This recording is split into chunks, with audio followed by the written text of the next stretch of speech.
পশ্চিমবঙ্গে সবুজ সাথী, কন্যাশ্রীর মতো আরও অনেক প্রকল্প থাকা সত্ত্বেও পশ্চিমবঙ্গে বাল্যবিবাহের সংখ্যা বেশি কেন? কেন পশ্চিমবঙ্গ সরকার বিদেশ মন্ত্রকের সাথে আলোচনা করে পরিযায়ী শ্রমিকদের ফিরিয়ে আনতে পারল না? বৃহস্পতিবার সাংবাদিক বৈঠকে এমনভাবেই রাজ্য সরকারের দিকে প্রশ্ন ছুড়ে দিলেন কংগ্রেসের ওয়ার্কিং কমিটির সদস্য অধীর চৌধুরী। এছাড়াও তিনি বলেন, শিক্ষামন্ত্রী ও মুখ্যমন্ত্রীর মন্ত্রী হওয়ার যোগ্যতাই নেই। বাল্যবিবাহ নিয়ে চাইল্ড ওয়েলফেয়ার কমিটি ও প্রশাসন উদাসীন। তিনি এও বলেন, রাজ্য সরকার ঋণে জর্জরিত।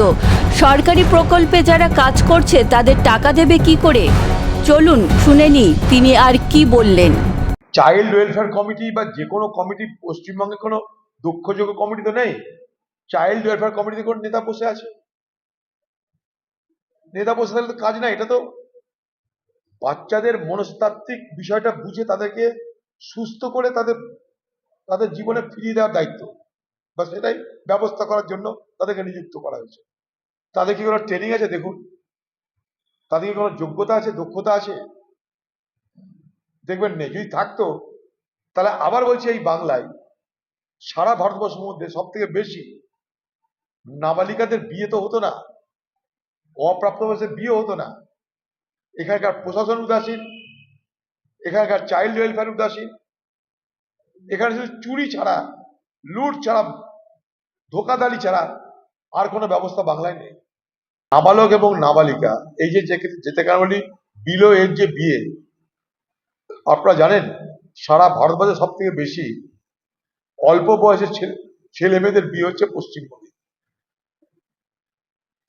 অথচ এই পশ্চিমবঙ্গে কন্যাশ্রী চালু আছে, সবুজ সাথী চালু আছে, কত কি চালু আছে, কিন্তু সারা ভারতবর্ষের মধ্যে সব থেকে বেশি নাবালিকার বিয়ে এই বাংলায় ঘটছে, সারা ভারতবর্ষে সব থেকে বেশি। তাহলে প্রশ্ন, কন্যাশ্রীর মানেটা কি দাঁড়ালো? অপ্রাপ্ত বয়স্ক মেয়েদের বিয়ে হচ্ছে, সন্তান হচ্ছে, এবং সারা ভারতবর্ষে এমন কোন নজির নেই যেটা পশ্চিমবঙ্গে আমরা তৈরি করেছি। আর এই যে যেখানে ডেকে পাঠানো হচ্ছে চিলড্রেন্স হোম বা যেগুলো বলছেন আপনারা, এখানটাই এই বয়সী ছেলে মেয়েদের সঙ্গে যে ধরনের কাউন্সিলিং এর দরকার, সেই কাউন্সিলিং করা হচ্ছে না।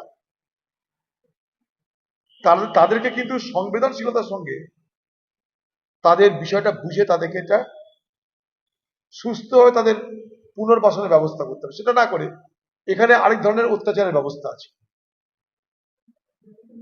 এবং আরো বলি আপনাকে, আমাদের কাছে অনেক অভিযোগ আছে যে প্রশাসনের কেউ অর্থাৎ থানা লেভেলে এগুলো করার মধ্য দিয়ে পয়সা রোজগারও করছে। এটাও বলে রাখলাম। এর আগে আমি সে বিষয়ে কমপ্লেনও করেছি। দেখুন, এখানে পিএইচিতেও টাকা আটকে আছে, ইরিগেশনেও আটকে আছে, মিউনিসিপালিটিতে আটকে আছে, সর্বত্র আটকে আছে। রোড অ্যান্ড কনস্ট্রাকশন আটকে আছে। কেন আটকে আছে? না, সরকারের নিজের তো ভাড়ে মা ভবানী।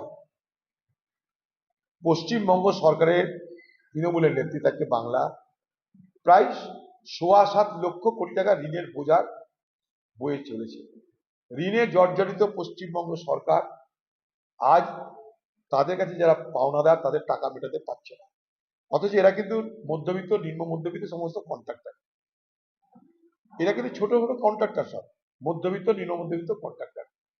তারা যদি মাসের পর মাস তাদের বিল না পায়, এই টাকাগুলো তারা কারোর কাছ থেকে ধার করে বিনিয়োগ করেছে।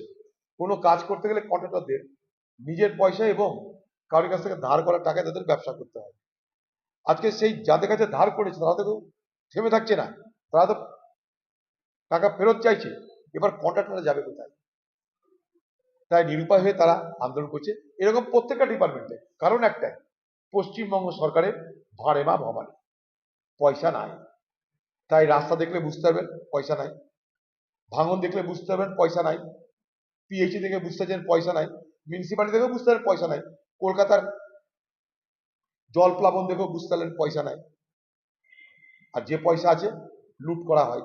আমরা সেই সমস্ত কন্ট্রাক্টরদের পক্ষে দাবি জানাচ্ছি পশ্চিমবঙ্গ সরকারকে, পুজোর মুখে সেই সমস্ত বেকার ভাইদের কথা ভেবে, তাদের পরিবারের কথা ভেবে বাংলার মুখ্যমন্ত্রী আপনি কোনো দ্রুত ব্যবস্থা নিন, দ্রুত ব্যবস্থা নিন। এবং প্রত্যেকটা ডিপার্টমেন্টে এই অবস্থা। আপনি পুরো দিতে না পারেন, আংশিক তো দেন, কিন্তু কিছু দেন। আমারও তাই বক্তব্য। দিদি শেখাচ্ছে না কি করে আসতে হয়। কখনো দিদি বিদ্যাসাগরকে নিয়ে কি বলে নাকি, বিদ্যাসাগর দেশকে স্বাধীন কত কি বলে। দিদি তো আলাদা ইতিহাস লেখে তো ভারতবর্ষের জন্য, সেখানে আলাদা ইতিহাস সব বর্ণিত আছে। তো যারা দিল্লি থেকে আসে দিদির কাছে ট্রেনিং নিয়ে আসছে, তারা দিদি আগে যেগুলো করেছে তারা সেগুলো তাকে অনুসরণ করে করছে। আমরা চাই এ বাংলা তার বাঙালিত্ব নিয়ে, তার সভ্যতা সংস্কৃতি নিয়ে এ বাংলা বেঁচে থাকুক। বাঙালির বাঙালিত্বকে, বাঙালির সংস্কৃতিকে, বাঙালির শিক্ষাকে, বাঙালির সভ্যতাকে দয়া করে না দিদি না মোদি তারা নির্বাচনের রসদ বানাবেন না। এ বাংলার বলুন, আমাদের দেশের বলুন, দুর্ভাগ্য এটা যে চোরদের হয় মুক্তি, আর যাদের হলো চুরি তাদের হলো শাস্তি। বড় অদ্ভুত। যাদের চুরি করা হলো তারা রাস্তায় আজকে চাকরি করে মার খাচ্ছে, আর যারা চোর তাদের হলো মুক্তি। কালকে মমতা ব্যানার্জি বলবে ওইসব বিরোধীদের অপপ্রচার ছিল, শিক্ষকদের অপপ্রচার। আর পার্থ চট্টোপাধ্যায়ের বাড়িতে বা তার কাছের লোকদের বাড়িতে যে কোটি কোটি টাকা পাওয়া গেছিল, ওগুলো তৃণমূলের পোস্টার, তাই বলে দিল, হয়ে গেল। তাই আমি অনেকদিনই বলি, ইডি ভারতবর্ষের ইডি হচ্ছে ইডিয়েট। ভারতবর্ষের ইডি তাকে আমি ইডিয়েট বলি। সত্যি ভারতবর্ষের ইডি ইডিয়েট। জনজাতিটা চোরকে প্রমাণ করতে পারছে না, তার বেল হয়ে যাচ্ছে। এর থেকে দুর্ভাগ্যের কি আছে? কি আর বলার আছে, স্যার শিক্ষামন্ত্রী, মুখ্যমন্ত্রী, তাদের মন্ত্রী হতে পারে তারা, কিন্তু মন্ত্রী হওয়ার যোগ্যতা তাদের নেই, এগুলো তার প্রমাণ। কে কতটা পড়াশোনা করেছে বড় কথা নয়। যোগ্যতা মানে পড়াশোনা জানা নয়, যোগ্যতা মানে একটা প্রতিষ্ঠানকে পরিচালনা করবার দক্ষতা, সেটা নেই এদের।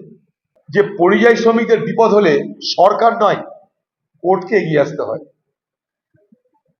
লক্ষ্য করুন, হাইকোর্টের নির্দেশে তাকে ফিরিয়ে আনার ব্যবস্থা করতে বলছে। কেন পশ্চিমবঙ্গ সরকার বিদেশ মন্ত্রকের সঙ্গে আলোচনা করে তাদেরকে ফিরিয়ে আনতে পারলেন না?